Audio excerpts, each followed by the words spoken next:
Alright, welcome back. We're doing another reality check segment here, and that's where I'll tell you little hints or secrets or little things that I learned or things that Lowe's and Home Depot and other places won't tell you because they want you to buy their stuff a lot. So today we're going to talk about watering, and the main thing about watering is if you know your plant, there's two different kinds of plants and two different ways to water. Now, these plants like this, these Zebrinas, formerly Wandering Jews and 6 other names, this is an all green one. This one, those kind of plants all have very shallow roots. So if I was to sit here and I could just pull that whole plant out. So there's a lot of dirt down in there and the roots don't go that deep. So when they're established after a while, you really want to water them with food all the time because they're not getting down to that dirt.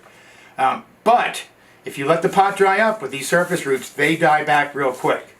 And when they do, you can tell if your plant's too dry. Just because you water it and you watch the water come out of the bottom, it doesn't mean you watered it.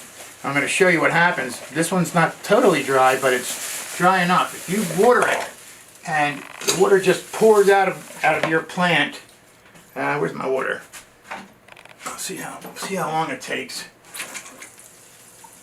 Your plant should stay nice and moist so that if you poured a cup of water into it, it wouldn't run up. There it goes. Pretty quick out the bottom. There you go. That's because that big pot, I poured maybe 2 cups of water in there and it's all pouring out because the soil's dry. So what I do is you catch it in a bowl, especially if it's got plant food in it.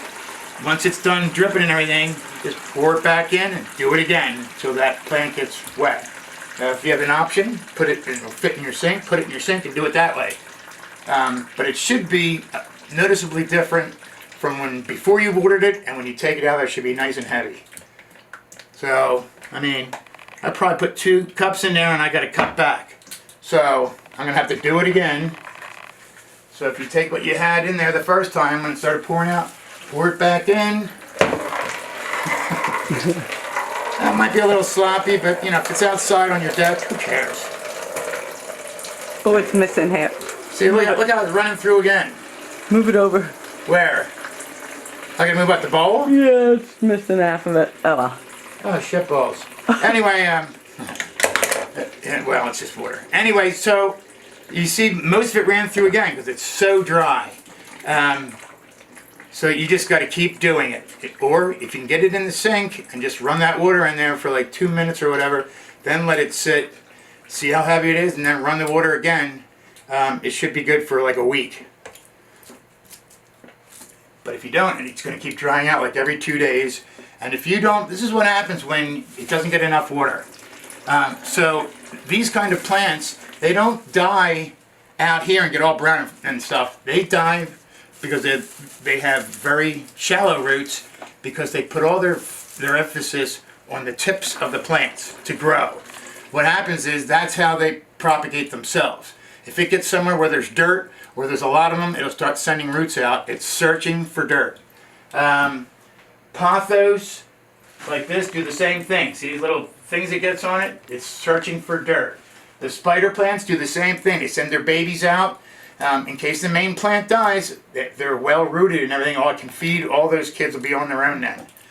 And this dies from the pot out. So if I let this whole thing go all winter, by the end of the winter, it'll be all brown except for the very tips. Like this one here, this thing's dead pretty much all the way up. But look at the end, it's still alive. That's how it survives. Because it knows it's got shallow roots, and if it doesn't get enough water, it's going to start dying off. So, that you know. The spider plants and other stuff gets roots throughout the whole pot. And that means you got to water really good and have it soak down in there. This here, it runs right off and right down. The other ones, it'll get down in there, but they're all, once they get, you know, big roots and the tubers, they need a lot of water because they're putting out all the babies. These guys, it's just each branch. So that's the shallow rooted plants. That's your Zebrinas and your Swedish ivy doesn't get too deep. What else? That's probably it. Everything else takes up the whole pot. But these guys are made that way, and it's easier when you're propagating. You just look for where it's green, cut them off. That's the way to do it. So, all right, that's it for this episode. Like and subscribe, and we'll see you on the next one.